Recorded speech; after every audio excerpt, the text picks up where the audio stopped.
Buenos días. Sean bienvenidas y bienvenidos a la sesión académica del Instituto Nacional de Psiquiatría Ramón de la Fuente Muñiz de este mes de junio. En este mes se busca visibilizar y crear conciencia alrededor de la comunidad de la diversidad sexogenérica, y es la razón por la que el Comité de Ética está a cargo de la sesión académica que nos toca presenciar el día de hoy. Voy a dar la palabra al primero de los dos ponentes. Se trata del doctor Manuel Alejandro Muñoz Suárez. Él es subdirector de Hospitalización y Atención Psiquiátrica Continua en la Dirección de Servicios Clínicos de esta institución. Va a abordar el tema de la atención a personas vulnerables dentro del instituto. Adelante, doctor. Muchas gracias.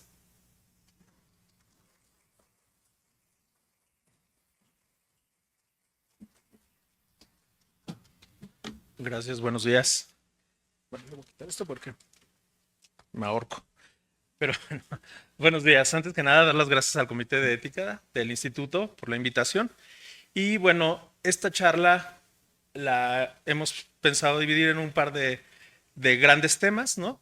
Uno que realmente tiene que ver con atención a personas vulnerables con cualquier condición de vulnerabilidad, y la segunda parte sí muy enfocada a uno de estos grupos vulnerables. Entonces, bueno, yo les voy a comentar algunas cosas al respecto de aquí, ¿verdad? Ok, bueno, tener en cuenta que como mandato y en las diferentes instituciones a nivel global que regulan y que sugieren y que intervienen en políticas de salud y de atención a personas enfermas, se hace mucho énfasis en la necesidad y la obligación que tienen los estados para respetar, proteger y cumplir los derechos humanos cuando damos una atención a la salud. Esto implica que deben adoptarse medidas positivas para favorecer la plena realización y dotar de contenido específico. La OMS, a través de la Oficina del Alto Comisionado de Derechos Humanos, menciona que hay 4 ejes principales para poder o que buscan garantizar que se ponga atención en la aplicación o la vigilancia de los derechos humanos cuando damos una atención médica. Una que es la disponibilidad de los servicios, otra la accesibilidad de los mismos, la aceptabilidad por parte de las personas que acuden y buscan esta atención y la calidad con la que se proveen estos servicios. Quizá por el tema que nos ocupa nos va a llamar un poquito más la atención el primero de estos puntos, que es la disponibilidad, en donde tenemos que tener y poner énfasis en que esta disponibilidad de los servicios de salud que vamos a ofrecer tienen que garantizar la no discriminación, que haya un acceso físico a ellos, que haya un acceso económico y que haya un acceso a la información de lo que producen estos servicios de salud.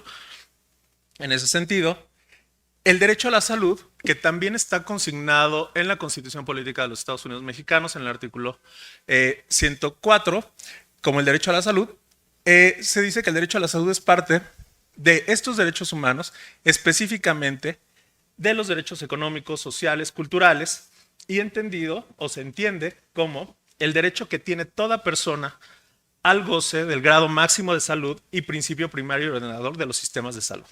Es decir, hay un principio fundamental, que es que todas las personas tenemos derecho a tener estos servicios de salud y atender nuestro estado de salud. ¿En qué sentido? En el mejor estado posible en el que se pueda brindar estos servicios. Estos determinantes van a comprender aspectos sociales, es decir, tanto las condiciones de vida de las personas, pero también las organizaciones, el cómo se proveen estos servicios de salud, ya que ambos aspectos afectan el nivel de salud de las poblaciones y hasta dónde podemos alcanzar este nivel que buscamos de atención máxima en la salud. Estos dos autores son investigadores que han trabajado, sobre todo Saturno, mucho con el Instituto de Salud Pública de México. Definen otro de los aspectos, de los 4 que mencionábamos, que es el acceso a estos servicios de salud. Ellos definen el término o el concepto de acceso como la facilidad y la oportunidad con la que las personas se acercan y obtienen servicios de atención médica. Estos servicios de manera o que se proveen de manera adecuada cuando se percibe que se necesita la atención y que esto no genere un gasto mayor a las personas. Y entonces la accesibilidad va a ser un interjuego en donde están involucradas las personas en sus aspectos domésticos, en su entorno social, en los entornos físicos, en los que se proveen estos servicios, y también la integración de cómo están conformados los sistemas de salud, sus organizaciones y quiénes son las personas que proveen estos servicios de salud. Todo este interjuego de factores es lo que puede facilitar o no el acceso a estos servicios de salud. Entonces, tenemos por un lado que haya la disponibilidad de los servicios, pero que sean accesibles. En ese sentido, nosotros podríamos ir generando un entorno en donde se puedan dar estos servicios y después pasaríamos a cómo se dan estos servicios que se tienen que dar en un entorno de calidad. Existe un concepto para esto que es trato digno. Trato digno se considera como un concepto fundamental que es el trato adecuado con que se dan estos servicios de salud. Y se enfoca en la atención con respeto que atiende a los derechos humanos y las características individuales de las personas, tomando como base los derechos generales de los pacientes, promoviendo la comunicación asertiva, orientado a cubrir las necesidades que presentan nuestros solicitantes y las expectativas de estos usuarios, en un ambiente agradable y de confort para lograr su confianza y satisfacción. Es decir, trato digno implica que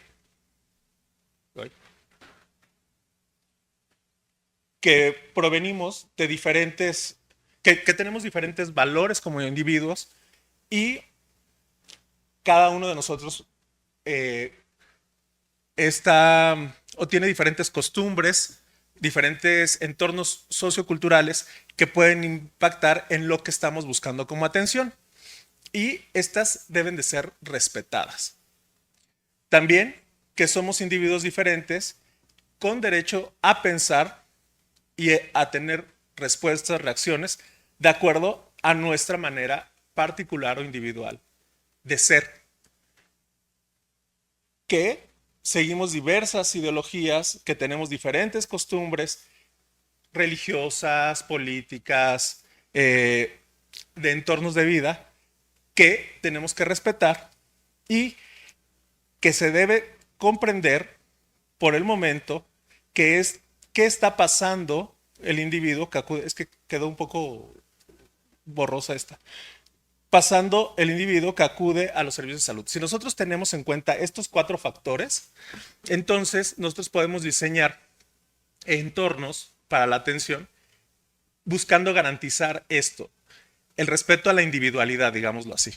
Y entonces tendríamos que tener entornos o servicios de salud en donde se ponga o se dé importancia del respeto de los derechos humanos, donde se respete su dignidad y su autonomía como principio básico, que se garantice la confidencialidad de la información que se va a generar de una atención, que la información que se proporciona al usuario sobre su situación de salud, que es por lo que está acudiendo a nosotros, sea veraz, completa, oportuna y que sea clara para el paciente. Esto es fundamental.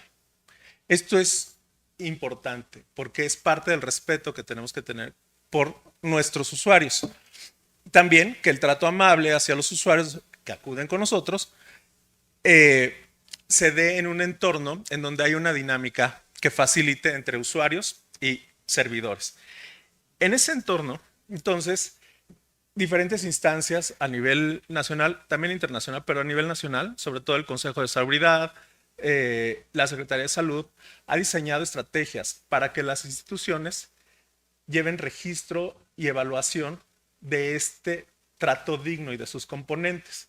En el instituto, desde hace más de 10 años, se realizan, quizá 15 o más, se realizan al menos en 2 periodos al año evaluaciones tanto internas de trato digno, que eso es como una evaluación continua, pero también tenemos una figura que es el aval ciudadano, que hace estas, que es una organización independiente al instituto, que viene y evalúa estos aspectos de trato digno. Entonces, es un aspecto el cual estamos continuamente siendo supervisados, regulados y orientados en cuanto a las posibles fallas que se van o posibles áreas de oportunidad que se puedan ir detectando. Entonces, ¿qué buscan estas evaluaciones? Pues se busca que haya oportunidad en la atención y eso muchas veces lo evalúan como los tiempos de espera que hay en las instituciones, la oportunidad para que el paciente hable de su estado de salud, la información provista por el médico sobre el estado de salud, que se le dé información al paciente y cómo se le está dando. Ya decíamos que tiene que ser veraz, oportuna, comprensible. Se le tiene que dar información sobre cuáles son los aspectos que hay que seguir para su tratamiento y para su manejo, la claridad de la información con la que se va a dar y un factor importante que es que se le dé el medicamento para su tratamiento. Este es un factor que siempre se ha considerado en trato digno y que hasta épocas recientes es que se está trabajando en cubrir, ¿no?, esta necesidad. Dentro de los lineamientos, por ejemplo, que llaman mucho la atención, de lo que ellos buscan como estándares de calidad y de buena aplicación y de buen funcionamiento, es que, por ejemplo, se busca que el 90% de los usuarios se sientan satisfechos con el trato recibido. Y lo que tenemos históricamente en el instituto, en estas encuestas que se hacen regularmente, es que generalmente los servicios de atención son calificados arriba del 80-85%. Estamos muy cerca del 90%. Es la percepción de los usuarios, eso es importante. No es de los trabajadores, no es de los compañeros, sino de la gente que viene y solicita atención. Entonces, realmente, la evaluación que se tiene de los usuarios hacia el instituto y lo que aquí se hace como servicio de atención es muy alto. Y en eso sí tenemos como, pues, que presumirlo un poco, ¿no? Y ahora, dentro de los indicadores que ellos plantean, está este que me llama la atención y lo pongo nada más por los programas que se han implementado en los últimos años. Se busca que para el surtimiento de medicamentos la meta establecida sea que el 95% de los usuarios reciban un medicamento de acuerdo a su necesidad de tratamiento. Como saben, en los últimos años, a través de las políticas de gratuidad y de medicación gratuita para la población, en el instituto se ha priorizado que se genere un procedimiento, que se genere una atención en donde los pacientes ambulatorios, también los hospitalizados, que son beneficiarios de la gratuidad, de las políticas de gratuidad, tengan el medicamento suficiente para sus tratamientos. Estamos supeditados a muchos factores, ¿no?, internos y externos, pero afortunadamente el avance que se ha ido teniendo en los últimos años pues es bastante satisfactorio, ¿no? De repente tenemos que hacer algunos ajustes y vamos aprendiendo sobre la marcha porque el instituto no estaba acostumbrado a dar este tipo de medicación gratuita, pero hemos alcanzado la verdad como un buen avance y eso hay que reconocerlo, ¿no? A pesar de todos estos factores en los que a veces tenemos que contener y regular factores externos e internos, pero digamos que dentro de los indicadores que nos ponen, pues vamos avanzando, ¿no? Ahora bien, decíamos que hay que respetar y hay que buscar que se respeten los derechos fundamentales de los pacientes. En ese sentido, la CONAMED ha formulado al menos 10 derechos básicos de los pacientes. Que se reciba atención médica adecuada, que se reciba trato digno y respetuoso, que se reciba información suficiente, clara, oportuna. Como verán, este interjuego de la información es fundamental porque seguramente les ha tocado escuchar en más de una ocasión, o a nosotros cuando hemos sido usuarios, que nos quedamos con muchas dudas de lo que pasó en esa consulta, ¿no? Como que no se nos informa y nosotros no preguntamos y entonces nos quedamos con una gran cantidad de dudas y de entre los derechos fundamentales de los pacientes o de nosotros cuando somos pacientes es que tenemos que tener esta información. Nos tiene que quedar claro qué es lo que está pasando con nuestro estado de salud. Es un derecho básico. Por eso se hace tanto énfasis en esto. Tenemos el derecho a decidir libremente sobre nuestra atención, otorgándonos el consentimiento válidamente informado. Esto es importante porque si bien la Ley General de Salud Mental, que es la nueva ley, ¿no?, del 21, del 2021, que se publicó en mayo del 2021, hace mucho énfasis en la atención voluntaria y que los pacientes tienen que recibir, que tienen que tener un consentimiento de atención voluntaria, sobre todo para las hospitalizaciones. En el instituto, desde su fundación del área clínica, para las hospitalizaciones siempre hemos tenido internamientos voluntarios. En el instituto, desde su fundación, en el área clínica, nunca ha habido internamientos contra su voluntad de los pacientes. Y eso es algo que sí también es importante destacar, porque el instituto siempre ha buscado mantener este perfil, ¿no?, de respeto al consentimiento de los pacientes. Ser tratado con confidencialidad, contar con facilidad para obtener una segunda opinión, recibir atención médica en caso de urgencia, contar con un expediente clínico y ser atendido cuando se inconforme por la atención recibida. Ok. Hay un concepto que es para ir aterrizando un poco en lo que va. La vulnerabilidad. La vulnerabilidad, esta es una definición de la OPS, si no mal recuerdo, no, de la CNDH, perdón.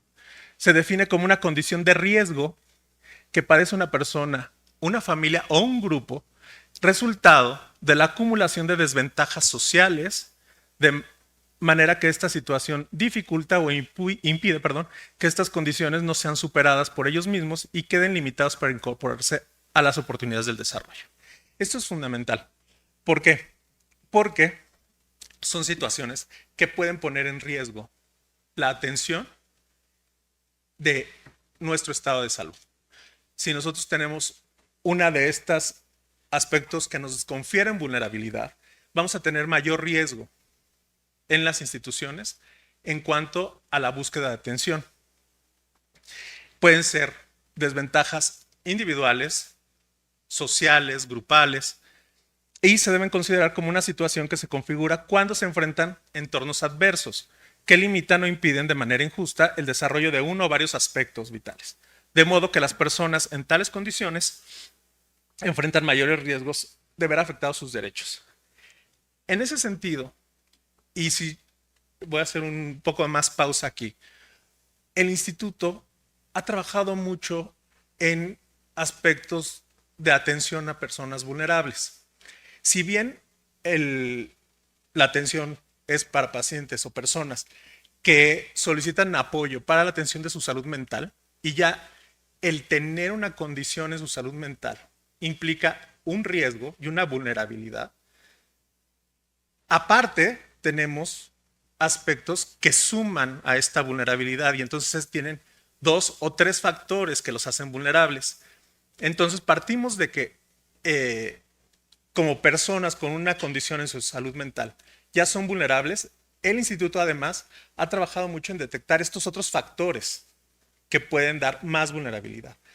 El Consejo de Salubridad General, desde el 2015, si no mal recuerdo, en sus estándares de calidad en la atención, señala que todas las instituciones de salud deben de contar con un sistema que detecte y atienda estas vulnerabilidades. Y en cada una de las instituciones de salud, incluido el instituto, tiene que existir este tipo de protocolos. En ese sentido, desde hace más de 10 años, se diseñó en la Dirección de Servicios Clínicos un sistema para detectar en las primeras 24 horas a partir de que un paciente, una persona, llega al instituto, solicita atención y se determina que va a ser atendido aquí, que va a ser paciente del instituto, además de los elementos médicos como elaborar una historia clínica, ¿no?, completa.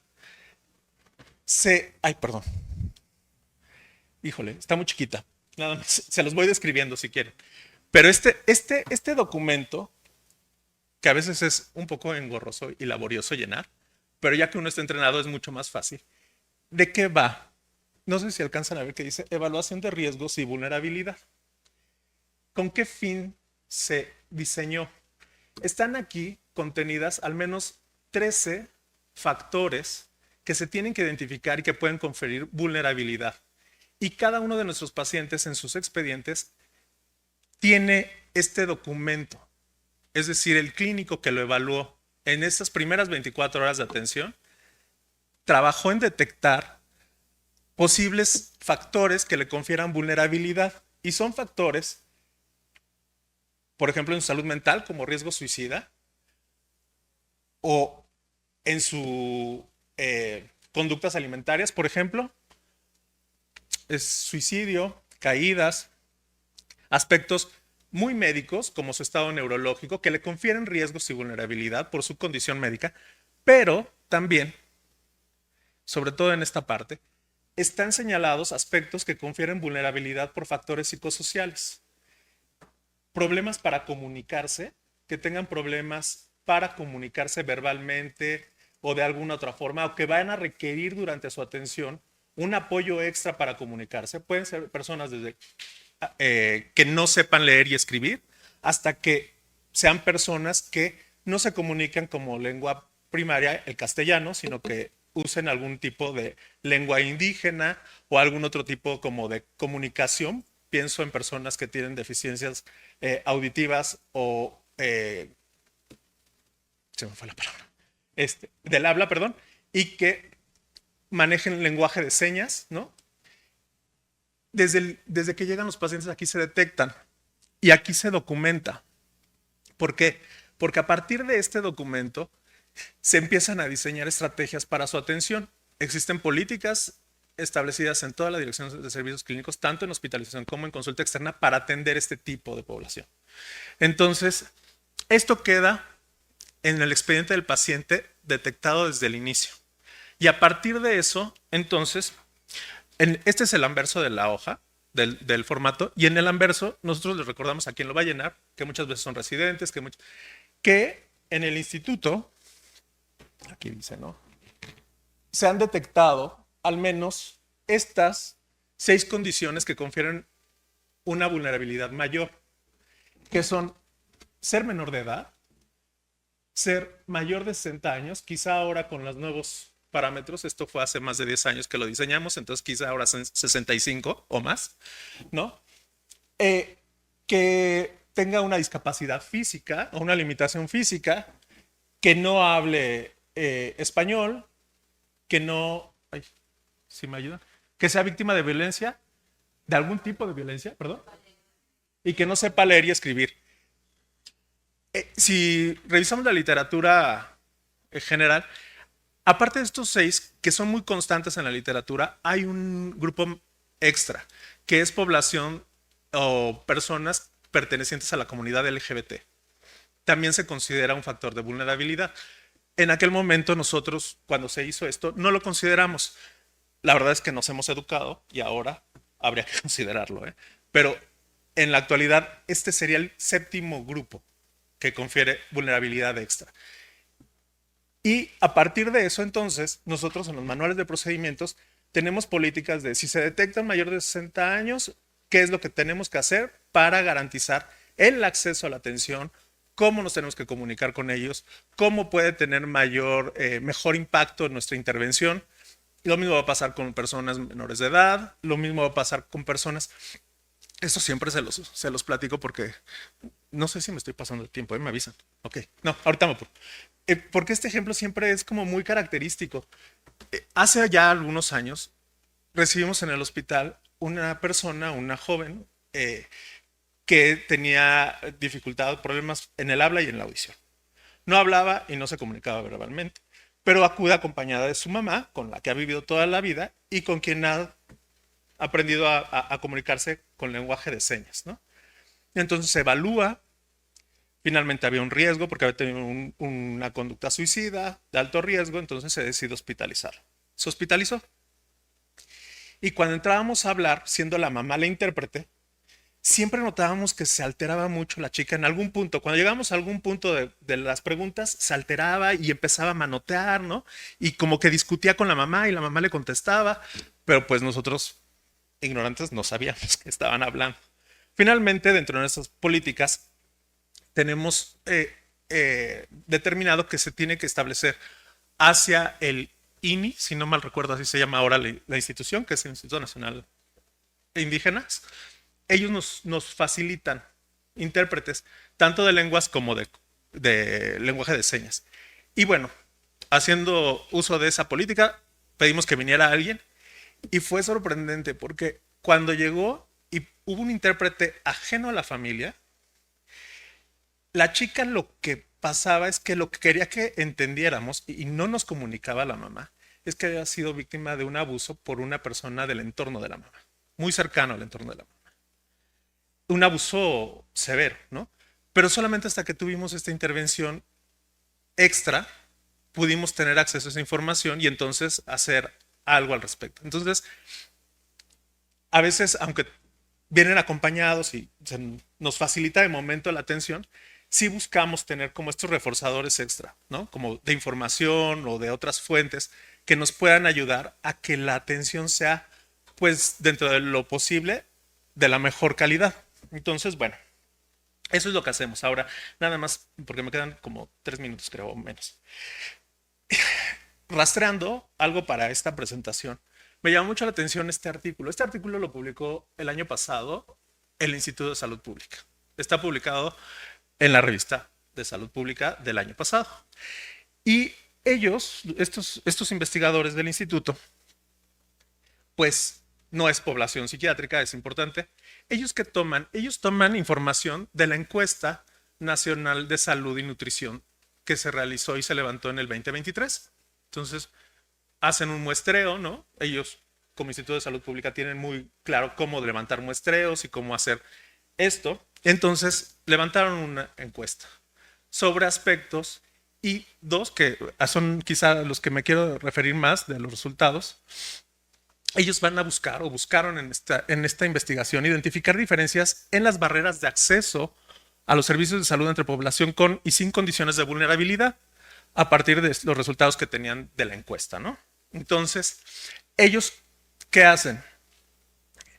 De la población que tenían muestrada, determinan si hay factores de vulnerabilidad y dentro de esto si hay vulnerabilidad o factores de vulnerabilidad en la familia, en el individuo o en ambos, o aquel grupo de personas que no referían ningún tipo de vulnerabilidad, pero también evalúan el acceso a los servicios de salud, como cuáles son las barreras que facilitan, que limitan el acceso a la salud y cuáles serían los factores que lo facilitan. Y entonces, ellos, híjole, tampoco se ve muy bien, pero que, sí, es que, pero bueno, a ver si aquí lo veo mejor. Espérame tantito. ¿Qué encuentran? Sobre todo en este rubro. Quiero que tratemos de poner atención. Pero ¿qué encuentran? Que, por ejemplo, bueno, hay dos grupos dentro de lo que hacen. Identifican personas que en la encuesta refirieron que requirieron atención a la salud durante el periodo de la encuesta, en los últimos 3 meses, previos a la encuesta, ¿no? ¿Quiénes requirieron atención de salud? Y de estos, ¿quiénes no buscaron atención? Y quienes sí buscaron atención, pero no en el servicio al que estaban asignados, sino en otros. Generalmente eran consultorios privados o consultorios de farmacias. Y con estos dos grupos hacen una evaluación. ¿Y qué encuentran? Que en el grupo que no buscó atención del ambiente urbano, los factores que refirieron mayor prevalencia, o en donde se encontró mayor prevalencia de factores, está el que, es que no sé si lo alcanzan a ver, pero es que en el hogar hayan referido que la jefe de familia es una mujer. Eso les confiere mayor vulnerabilidad a los que no buscaron atención. Suena raro. También aquellos que no tenían seguridad social. Y el tercer gran factor es la situación económica, como un problema económico. Eso ellos detectan que son factores que confieren más vulnerabilidad a esta población rural para que busquen atención. En la población urbana son estos mismos factores, nada más que en menor proporción, ¿no? En menor porcentaje, perdón. Ahora, en cuanto a los factores que confieren vulnerabilidad individual, sobre todo estos tres, no alcanzo a ver de aquí, pero el primero es que tengan una discapacidad. Si refieren a haber tenido una discapacidad, buscan menos atención y cuando la buscan no la buscan en su medio que les correspondería, digámoslo así.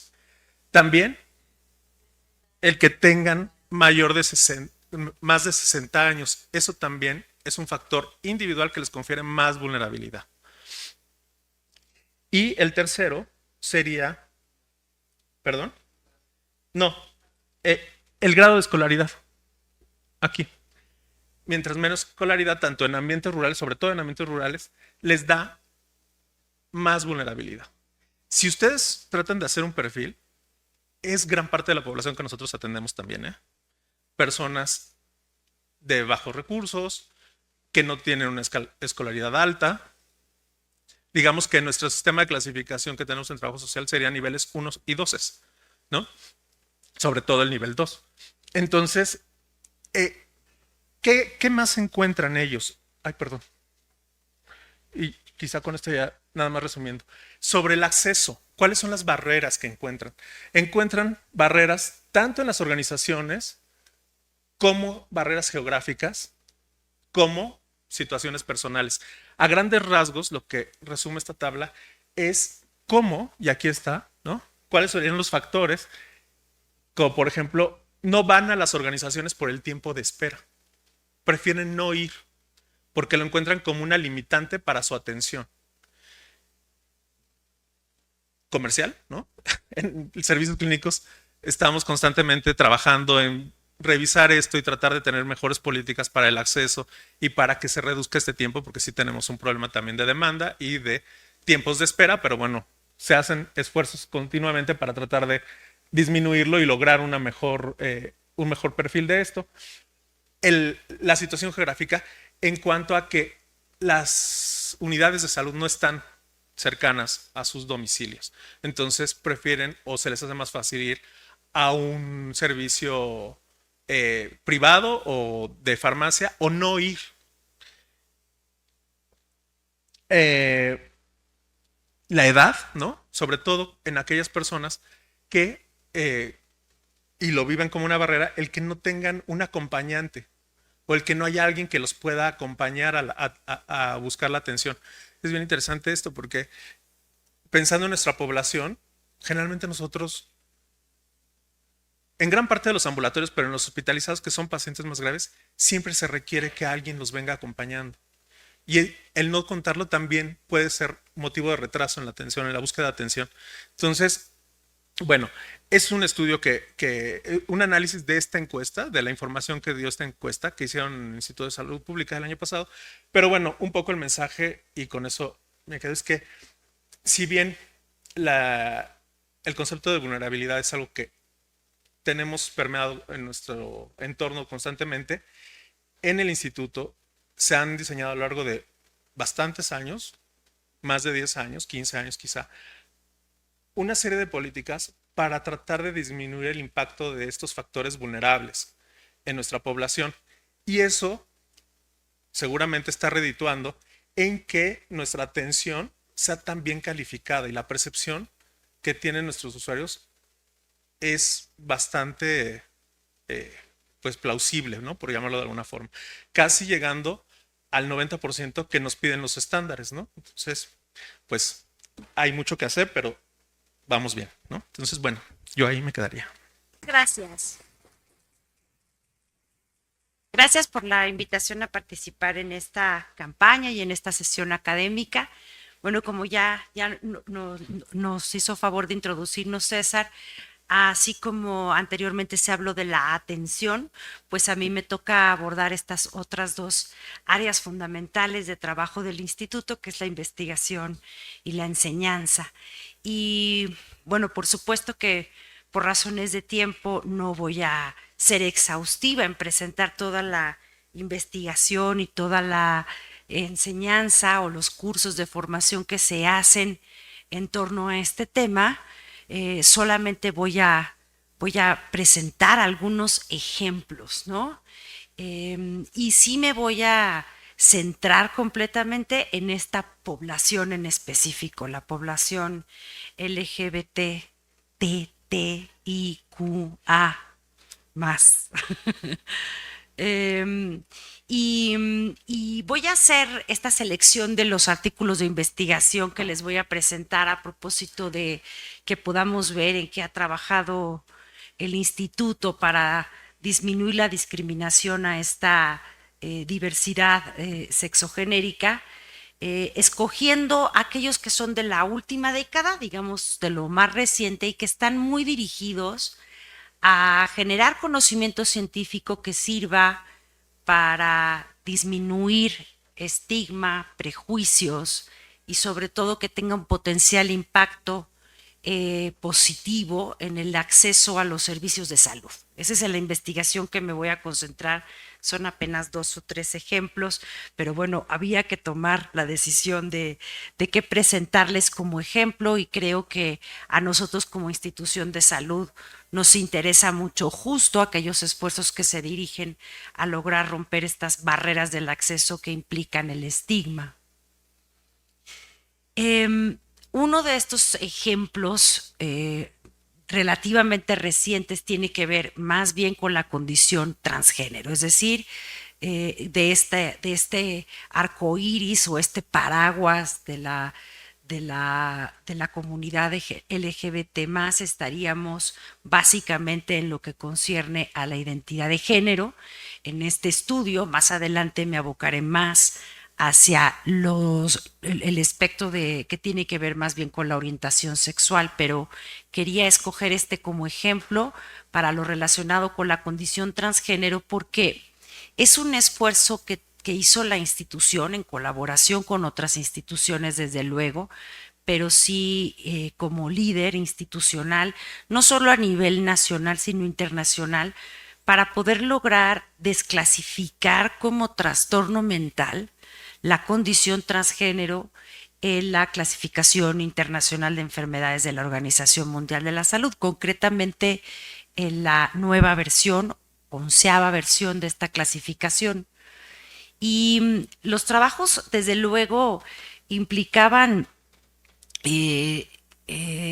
reconocer la importancia de no considerar más a la condición transgénero como un trastorno mental, en tanto que si de por sí a la identidad transgénero le acompaña estigma, discriminación y violencia, desafortunadamente, lo que los hace vulnerables, ¿no? El ser considerados como portadores de un trastorno mental agrega, adiciona estigma, discriminación y violencia, y agrega barreras para acceso de servicios, no solamente de salud, también educativos, legales y de todo tipo, ¿no? Es decir, el que tú seas considerado como una persona portadora de un trastorno mental limita mucho tus posibilidades de desarrollarte en plenitud tan fácilmente como si no fueras considerado portador de un trastorno mental. Si nos enfocamos básicamente en el área de salud, para no tratar de abordar todos los demás temas, tendríamos, por ejemplo, que el ser considerado como portador de un trastorno mental hace que una persona trans tenga negación de la cobertura de su tratamiento de reafirmación sexogenérica, por ejemplo, ¿no? Y esto ocasiona no solamente que tengas negación de cobertura de tratamiento a tu condición transgénero, sino a los problemas de salud que en general tienes como cualquier persona. Y entonces se asocia a disparidades importantes de salud. Además, genera esta percepción de que hay como causa un trastorno mental en la identidad transgénero, que se tenga la creencia de que las personas transgénero deben ser tratadas en escenarios psiquiátricos, ¿no? Y esto implica, desde luego, costos de atención adicionales, porque entonces las personas, para recibir una atención, por ejemplo, para una cirugía de reafirmación sexogenérica, requieren una autorización y un costo, ¿no? Para la atención en salud mental que afirme que puede hacerlo, ¿no? Entonces, claramente, esto por tocar solamente algunos ejemplos, pero claramente hay una vulnerabilidad mayor en las personas transgénero de ser consideradas portadoras de un trastorno mental. Esto es muy evidente para muchos clínicos del mundo que tratan a esta población y para la propia población transgénero. Y entonces, cuando venía esta oportunidad de hacer la revisión de la CIE 10 y desarrollar la CIE 11, desde luego que muchas organizaciones de la sociedad civil trans se hicieron presentes, ¿no? Bajo este famosísimo lema de nada de nosotros y nosotros, estuvieron muy al tanto de los trabajos que se hacían para poder decidir qué ocurría no solamente en la CIE 11, también en el DSM-5 en relación con la clasificación de la condición transgénero. Y muchos clínicos del mundo señalaban ya que la condición transgénero, las categorías diagnósticas relacionadas con la condición transgénero en la CIE 10 y en el DSM constituían errores de estigma. Fueron consideradas de las categorías, fueron considerada la condición transgénero la categoría número 1 en tener que salir de los sistemas de clasificación psiquiátrica por no constituir un trastorno mental, sino una clasificación basada en estigma. Lo que hacía falta entonces era generar evidencia científica para poder informar a la Organización Mundial de la Salud y poder que la Asamblea Mundial de la Salud pudiera tomar la decisión basada en evidencia de efectivamente reconceptualizar la condición transgénero y considerarla para otro capítulo de la CIE 11 que no fuera el de trastornos mentales y del comportamiento. Y ahí es donde el instituto participó muy activamente en diseñar, implementar, analizar y difundir los estudios que dieron la evidencia para que finalmente la OMS decidiera que en la CIE 11 la condición transgénero no es más un trastorno mental. Y les quiero platicar de esos estudios. El primero fue en México, en la Clínica Condesa. Ahí pudimos estudiar a una muestra muy importante de personas trans, 250 personas trans, la mayoría mujeres trans, casi el 80%. ¿Y saben qué es lo que hicimos?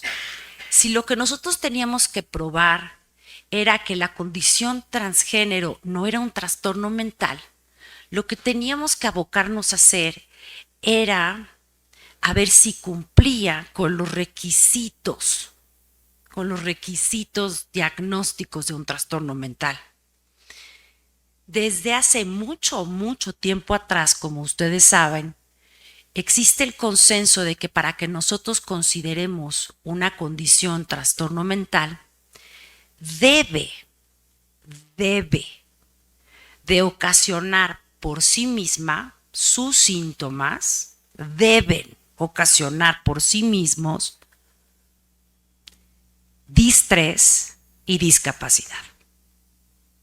Si no es así, pues no es un trastorno mental, puede ser una condición altamente estigmatizada que podemos estar confundiendo con un problema de salud mental. De hecho, este consenso fue muy importante justamente cuando en la psiquiatría hubo este enorme movimiento para poder dejar de estar encargándonos de, ¿no? juzgar como personas con un trastorno mental o enfermas mentales a quienes no eran aceptadas socialmente. Entonces, por definición, eso es un trastorno mental, aquel conjunto de síntomas que ocasionan distrés y o disfunción a una persona. Por eso necesitan tratamiento. Si no le ocasionan distrés ni disfunción, pues no tendrían por qué ser tratados ni modificados, aunque no le guste a alguien como es esa persona. Entonces, lo que nosotros hicimos en este estudio fue muy simple. Fue decir, a ver, ¿cuáles serían los criterios esenciales que definirían a la condición transgénero? Pues bueno, todos lo sabemos. Una marcada discordancia de género, ¿no? Y la expresión de esa discordancia de género generalmente es mediante cambios, ¿no? En la apariencia física y la solicitud de un trato para ser tratado como el género experimentado. Y bueno, pues claramente esos son los criterios esenciales compartidos por el DSM y por la CIE. Pero hay otros criterios que la CIE 11 ya no tiene, porque ya no considera la condición transgénero un trastorno mental. Y esto es que no es más un requisito o un criterio esencial presentar distrés o disfunción. Sí lo es si se considera un trastorno mental. Y entonces, en el DSM-5, de hecho, se sigue marcando que hay distrés o disfunción asociada, originada, causada por la discordancia de género. Lo que hicimos entonces fue estudiar si en estas personas se cumplían los criterios esenciales compartidos y también estos otros criterios que para el DSM siguen existiendo y para la CIE 11 no, y que hacen o no de la condición transgénero un trastorno mental. ¿Qué creen que salió? No sabíamos, ¿eh? En realidad fue una pregunta científica. ¿Qué ocurre en la realidad, ¿no? De esta población de 250 personas transgénero? Y lo que ocurría es que la gran mayoría presentaba evidentemente los criterios esenciales, ¿no? De marcada discordancia de género y de esta expresión de la discordancia de género. No todos, pero sí una buena cantidad de personas presentaban distrés emocional importante. Y la mitad presentaba o no disfunción relacionada con su condición. Pero lo más interesante del análisis no fue nada más ver con qué frecuencia se presentaba esto, sino si el distrés y la disfunción estaban ocasionados por la discordancia de género. ¿Correcto? Eso lo haría un trastorno mental. O si estaban ocasionados por el estigma, el rechazo, la exclusión. ¿Y qué creen que salió? Metimos nosotros al análisis todas las variables, tanto los criterios esenciales de marcada discordancia de género y cómo se mide puntualmente su intensidad, su duración, su expresión, ¿no? Muy detalladamente. Son muchas las variables. Y metimos también las variables de estigma, discriminación, rechazo y violencia por parte de diferentes fuentes para ver qué es lo que realmente predecía o explicaba la presencia de distrés y disfunción. Y pues las únicas variables que explican el distrés y la disfunción de esta población son las variables relacionadas con el estigma. Ninguna variable de discordancia de género. Solo las variables relacionadas con el estigma. Al distrés lo predijo el rechazo familiar. A la disfunción familiar la predijo el rechazo de familia y la violencia sexual. A la disfunción social la predijo el rechazo de pares y la violencia física. A la disfunción escolar y laboral la predijo el rechazo de pares y la violencia psicológica. No la predijo ninguna variable relacionada con la condición transgénero por sí misma. Y entonces dijeron, bueno, pues eso le pasa a los trans en México. No, sí, son exigentes en la OMS. Pues entonces se replicó en 5 países de distintas regiones con niveles distintos de desarrollo y sobre todo con niveles distintos de aceptación a la condición transgénero. Líbano, Sudáfrica, Francia, India, Brasil. En todos salió lo mismo, en todos. Y entonces, pues todavía dijimos, a ver, ¿cuál sería el argumento? ¿No? Porque el argumento de los creadores del DSM-5, porque por supuesto había análisis conjunto para poder armonizar las clasificaciones y en esto no había posibilidad de armonización, pues el argumento era que la validez o no del diagnóstico para poder predecir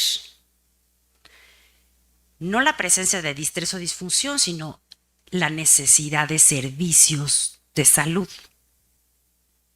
Y pues hicimos el análisis.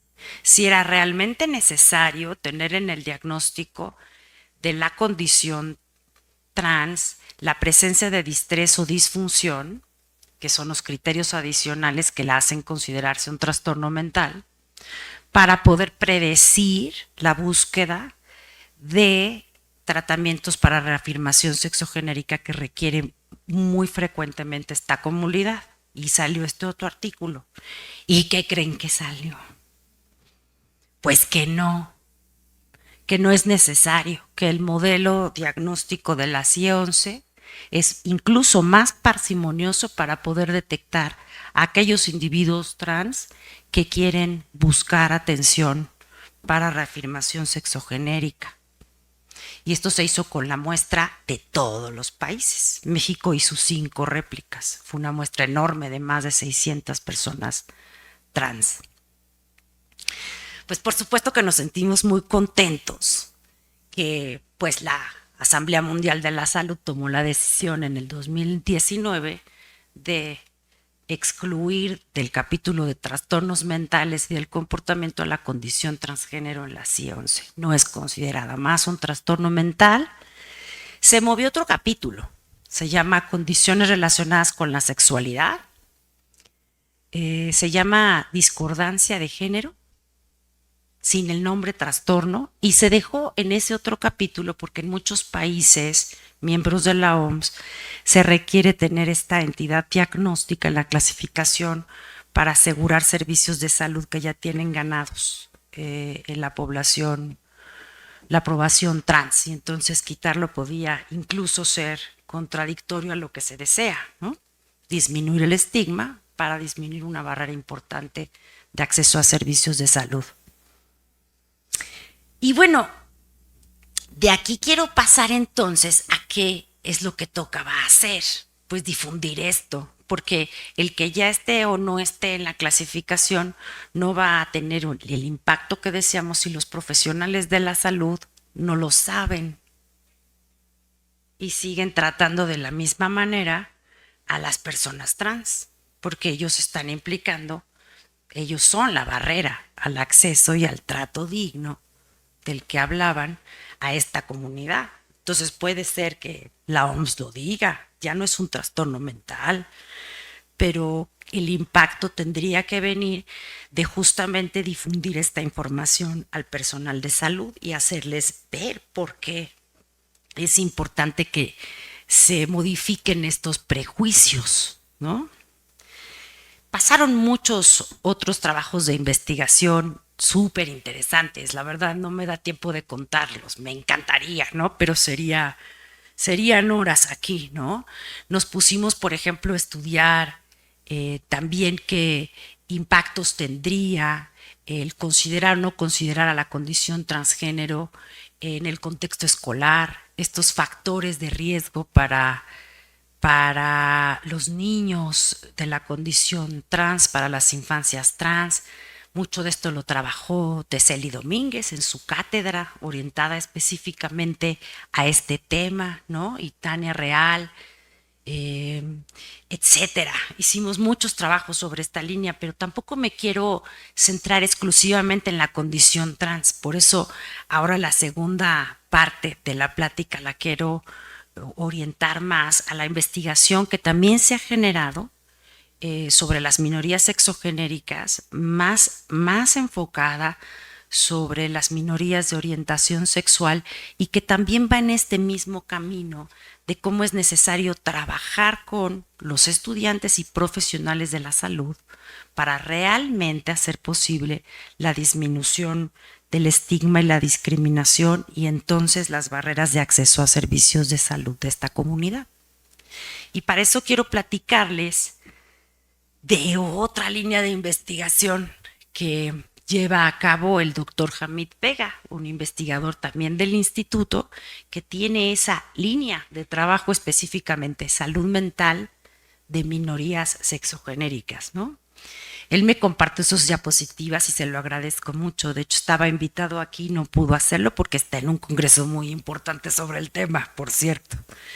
Pero me compartió estas diapositivas de este trabajo que hizo en colaboración con investigadores de la UNAM. La investigación siempre se requiere, ¿no?, de colaboraciones. Él como investigador del instituto colabora con la Facultad de Medicina en concreto de la UNAM para poder hacer esta encuesta de estigma, discriminación y salud mental de las diversidades sexogenéricas dentro de esta Facultad de Medicina. Y son datos muy recientes, por eso quería presentárselos, porque sin duda dentro de la investigación tenemos que tener este monitoreo de cómo van las cosas para ofrecer entonces preguntas que puedan orientarnos, ¿no?, a mejorar nuestras respuestas. Lo que encontró Hamid fue que había dentro de esta Facultad de Medicina, un buen porcentaje de personas de la comunidad LGBT+, y entonces pudo hacer estos dos grupos, ¿no?, de la comunidad LGBT+ y población cisgénero y heterosexual dentro de la facultad. Y entonces pudo comparar dentro de estos dos grupos las experiencias de discriminación y violencia al interior de la facultad. Estamos hablando de estudiantes de medicina que después van a ofertar servicios de salud. Y lo que pasa es clarísimo, desde luego que por mucho hay más reportes en la comunidad LGBT+ de discriminación y violencia en comparación con la población no LGBTIQA+. Y sobre todo en asuntos que tienen que ver con discriminación y violencia sexual, que ya vimos que son los predictores más importantes de distrés y disfunción en las minorías sexogenéricas, ¿no? Es decir, esto está pasando en esta comunidad de profesionales de la salud a las que después les vamos a pedir que traten de forma digna y respetuosa a sus pacientes. Y sabemos que esto tiene un impacto en su salud mental, desde luego. Aquí están las cifras, ¿no? Ya vieron, oigo por ahí la diferencia tan notable, ¿no?, de frecuencias de problemas de salud mental entre la población LGBTIQ+ y la que no lo es. Y bueno, una vez más, si lo metí en análisis de regresión, se confirma que los factores de riesgo son pertenecer a esta comunidad, incluso por arriba de ser mujer, que de por sí es un factor predictor importante para el desarrollo de trastornos del estado del ánimo y de ansiedad. Pero no solamente está impactando en su bienestar y en su salud mental, indudablemente va a impactar en la atención, la calidad de la atención que puedan otorgar.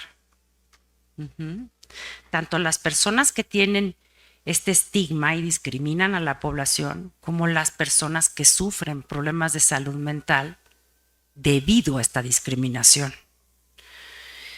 Y si lo vemos en el contexto de este último estudio que les presento, tendríamos que estar muy alertas en trabajar mucho más arduamente en reducir el estigma y la discriminación que se da de forma constante en escenarios incluso de formación a profesionales de la salud.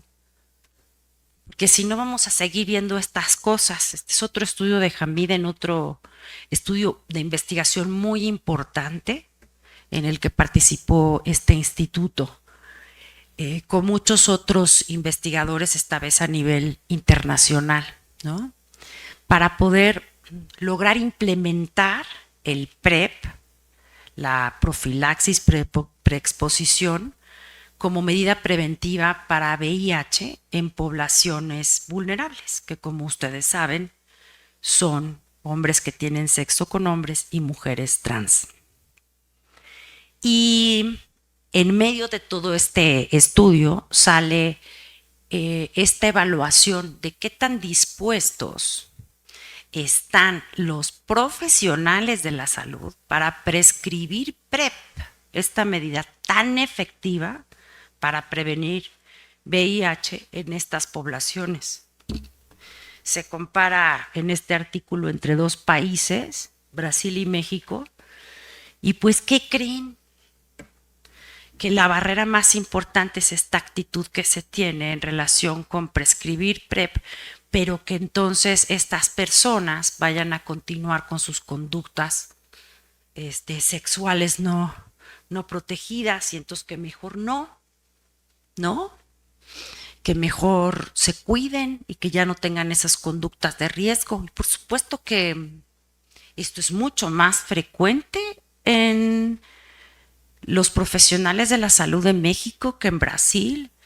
Se explican los autores en el artículo que esto puede tener que ver con que Brasil está mucho más avanzado en la implementación de PrEP, y que conforme vas avanzando en la implementación de PrEP, como esta cascada de experiencia PrEP, pues tendrían que ir disminuyendo las barreras actitudinales del personal de salud, ¿no? En relación con la prescripción de esta medida preventiva. Pues ojalá que sea eso, pero además hay que trabajar en este prejuicio hacia las minorías sexogenéricas. También lo comentan en su discusión final y señalan la importancia de incluir, además de estas guías para que el personal de salud se prepare en cómo prescribir la PrEP, en información que ayude, que contribuya a disminuir el estigma y la discriminación a las minorías sexogenéricas, a estas poblaciones clave. Se reconoce que es necesario este cambio de actitudes, y tal cual se señala que debe de incluirse en estas guías que, independientemente de la causa de contagio de VIH o de los riesgos de contagio de VIH, debe prescribirse PrEP, ¿no? Sin este prejuicio. Bueno, ¿qué es lo que hemos tratado de hacer como mecanismo número 1 para poder trasladar y lograr la apropiación social del conocimiento, le llaman ahora, ¿no? De toda esta investigación que se genera en el instituto?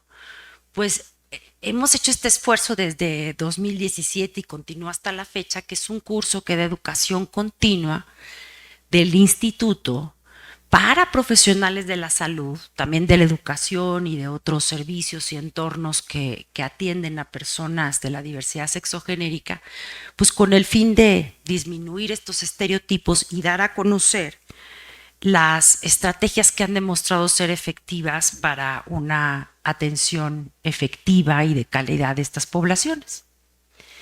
Y este curso lo venimos dando hace, pues eso, muchos años, con la intención no solamente de dar conocimiento sobre lo que se genera de investigación en el instituto, que sirve para disminuir la discriminación, sino también para dar experiencias de cambio positivo, que sabemos desde la psicología que tienen que ver con que haya testimonios de personas que te acerquen a esta experiencia significativa con el otro al que no quieres ver.